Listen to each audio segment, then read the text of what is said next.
afternoon, everybody. My name is Jack Bezlyk. I am the founder and creative director of a small studio here in the Midwest called Cowtown Creative.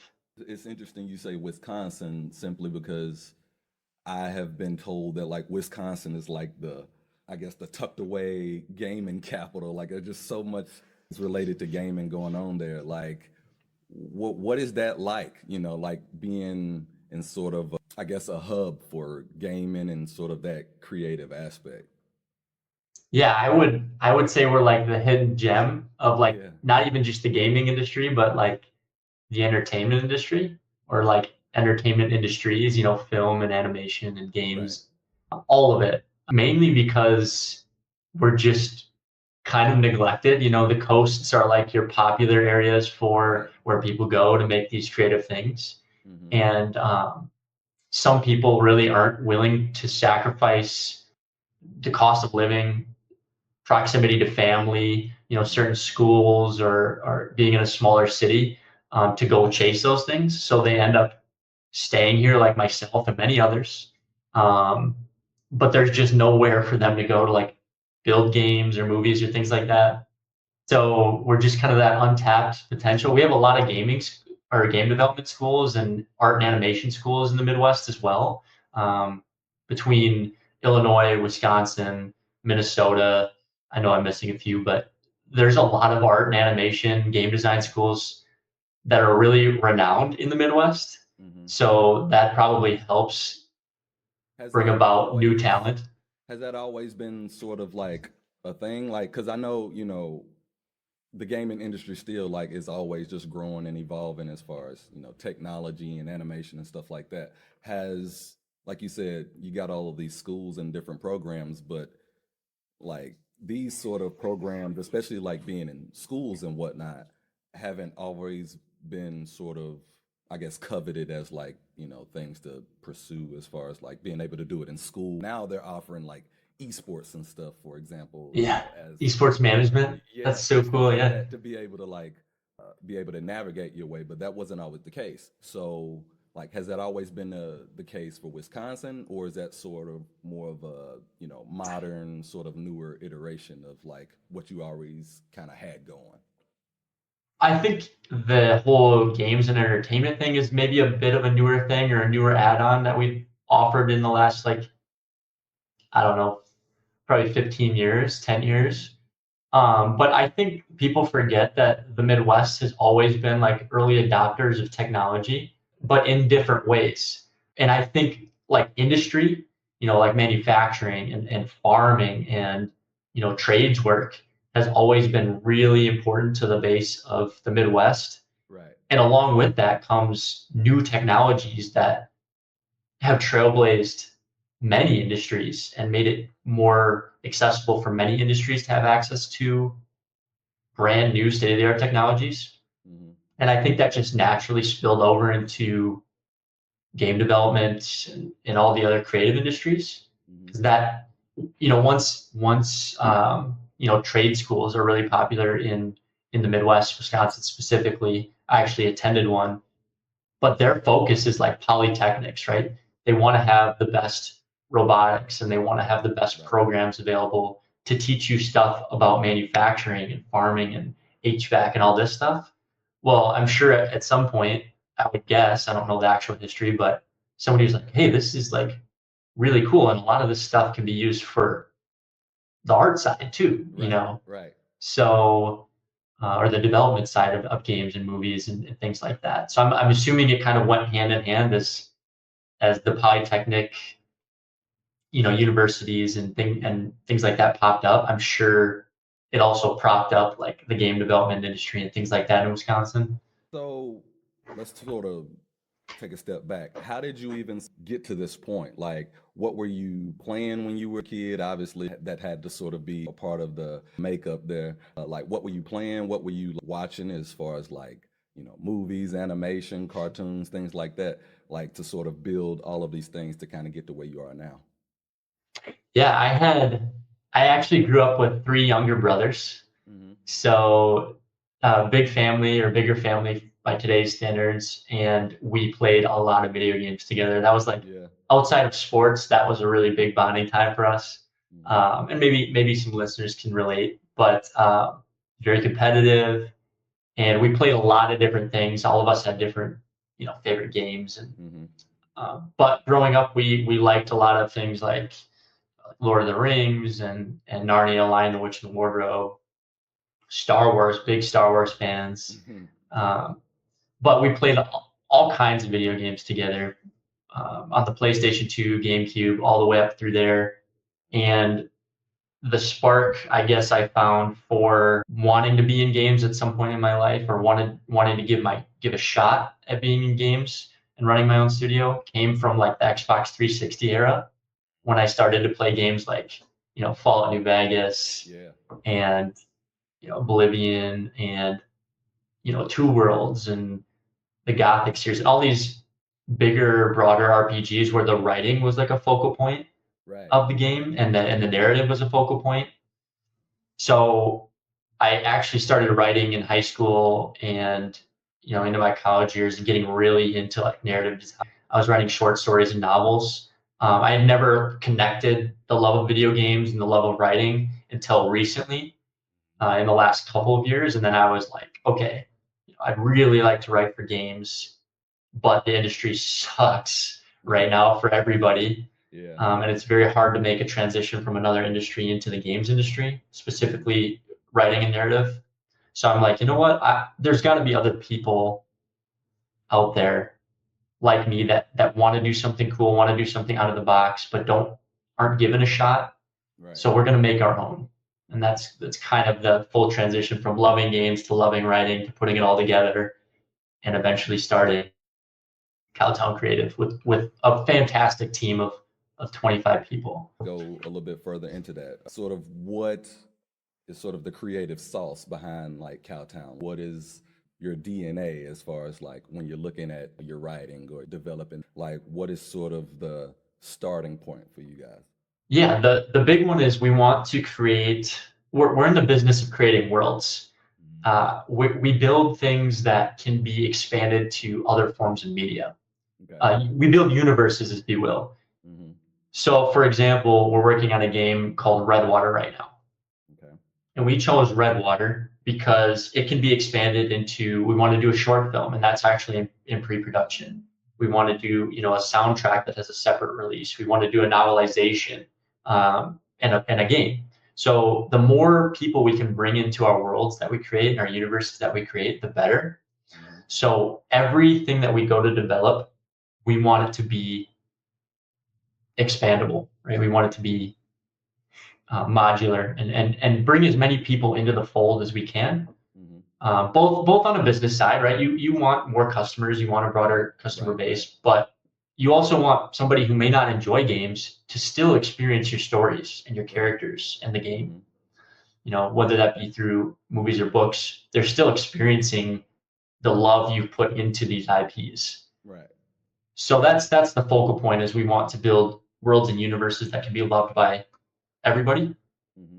But we also don't want to cater to the standards that the games industry or the entertainment industries have set, where everything needs a battle pass. Not everything needs a Yeah. battle pass, right? Yeah. Not everything needs to be regurgitated garbage that follows a trend. We want creativity. We want some uniqueness to the things that we launch. That doesn't mean we don't pull from other successful things, right? But we don't have to chase after some political agenda. We don't have to be the next battle royale, if you will. I kind of like to tie it into technology as well. Like you said, the industry is sort of in a flux right now to where, people are worried about jobs and people are worried about, this, that, and the other. Obviously, AI and all of the different things that sort of come in with that.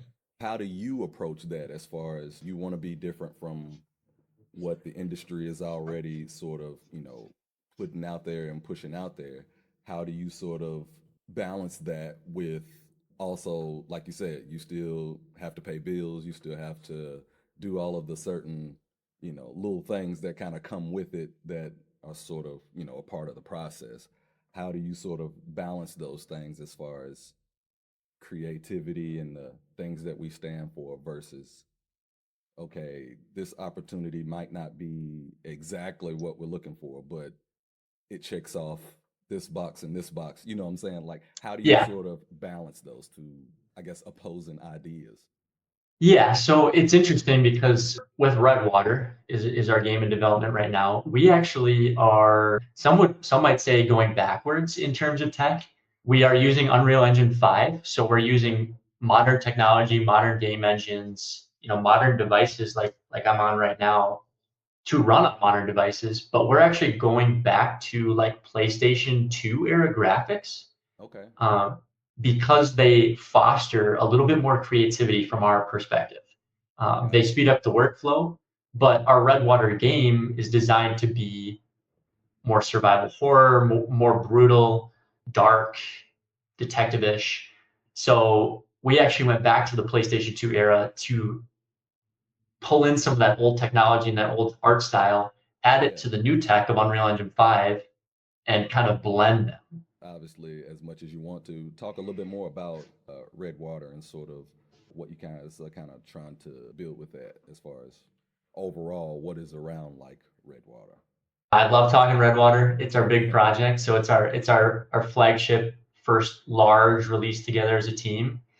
Hmm. We don't have set dates on it yet. We do internally, but nothing we can share at this Right. point. Hmm. But basically, what Redwater is it's this first person mystery thriller game set in the town of Redwater in the Midwest. And you play as a sheriff who stumbles upon a series of dead bodies in his small town. And he needs to get to the bottom of this. This is something abnormal for a small town, right? Something more sinister is happening beneath the surface, Okay. and he needs to get to the bottom of the conspiracy Hmm. to protect his little slice of heaven, which is the town of Redwater. Redwater. This game pulls a lot from Condemned Criminal Origins, so like the very visceral first-person combat, in your face, swinging pretty much anything you can get your hands on. Yeah. So very brutal in your face combat. But then it's got these detective beats or these detective situations where you're using forensic tools and different tools to figure out what happened at a crime scene or a murder or a house fire.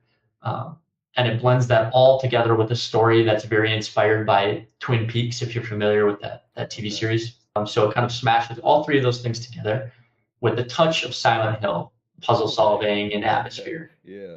Yeah.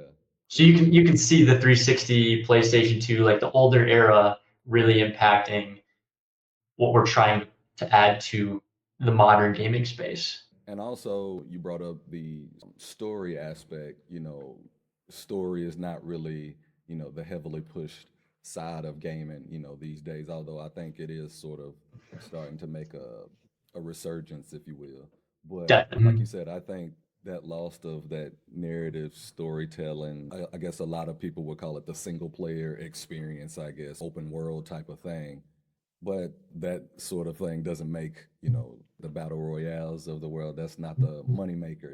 That's not, Right. you can't really sell that. But I think if you got a good enough story, I think people replay that just as much as, anything else. That's just my opinion. So as you're creating Redwater, you talked about you want everything to be expandable. So sort of like what is the idea as far as like once you get your solid foundation of the game, like what other sort of things would you like to see Redwater take on as far as other mediums? I know you said short film and things like that, which I think is also going to start becoming more and more of a factor like within these sort of spaces, the short film animation, that's cutscene sort of movie. That's what I like to call like the Right. cutscene movie roundabout like Redwater would you like to see as far as the expandability? I think at some point we want to see more games, right?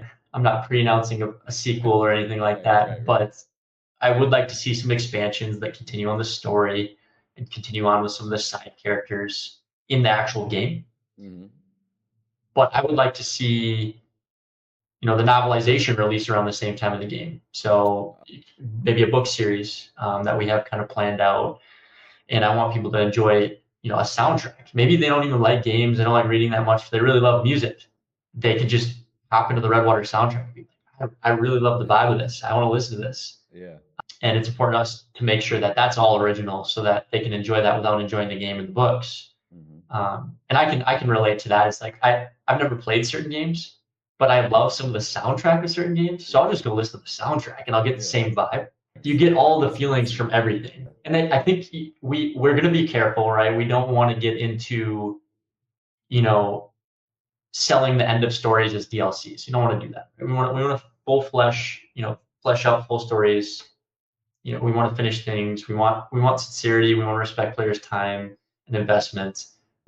And we don't want to get into, I'll say it, like Marvel territory where like we have pre-planned 10 years of like different movies and different superheroes, and it's incredibly saturated. I really do think they still sell well because people will go, but people are starting to get very burnt out when things happen like that, when universes expand too fast and too far.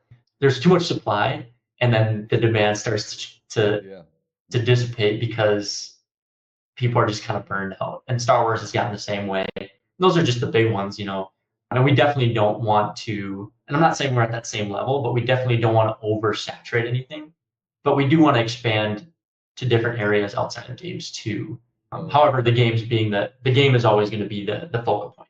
Right. How do you look at the future as far as, like you said, you don't want to plan that far ahead, but like you do want to sort of want to be able to flesh out Redwater in the world as much as you possibly can.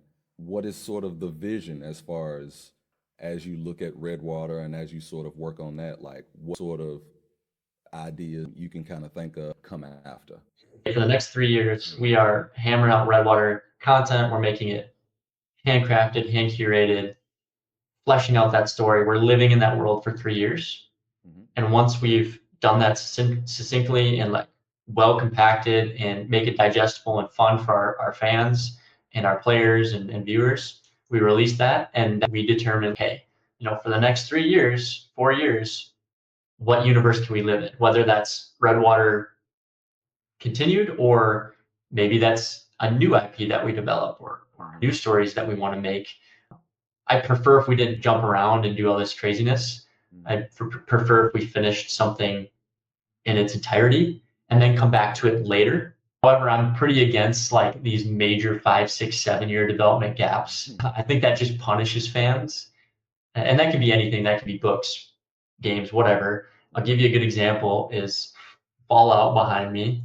Us Fallout fans are starving for another single player Fallout experience. Okay. I can't wait another 10 years, and I get it, right? I'm not blind to the fact that development takes time, but I think the industry's blown itself so wide to the point where we're suffering with those long development times, and it's hindering the experience for fans, for players, for viewers. And we don't want to do that as a studio. We want shorter scoped development times. Because then I'm thinking, even if you do have a development cycle like that, and what if it comes out and the game still isn't good? You know what I'm saying? Like, right. What if it flops? Yeah. What if it's not necessarily what people were looking for? What if, you need to pivot? What if, and you took all of that development time, you burned all that money and all of that sort of stuff. So I definitely understand. But then on the flip side, if you have really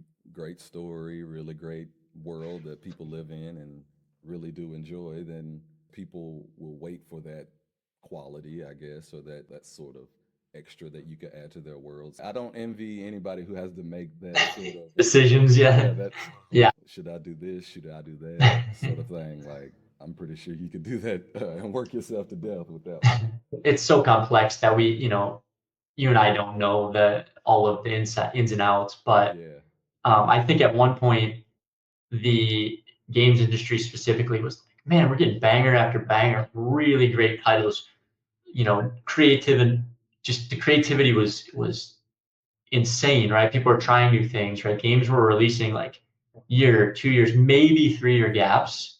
And we were just getting these amazing libraries for people to like start building a fandom of different IPs and new things.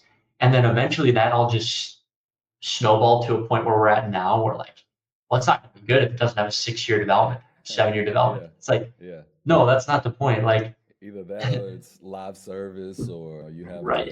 to put this huge investment up front to be able to just get through a lot of the pay to play and all of the different sort of business models out there now.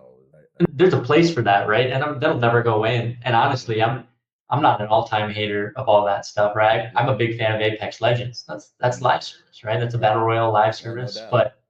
but not everything needs to be that. Right. That's the problem we're at now. But you mentioned going back to PS2 graphics and things like that as a creative person, as you're sort of doing all of your creative things, but also playing games. How does that sort of mold you when you're working on Redwater, when you're working with your team? How does all of that come together and sort of manifest itself in your games and your writing? How do you look at it from the time you grew up playing games to now, sort of putting games out and sort of wanting people to look at this and say, you know, look at our world, come live in our world, learn our characters. How has that flip been? How has that being on one side, then being on the other, and now sort of meshing the minds as you create your games and such?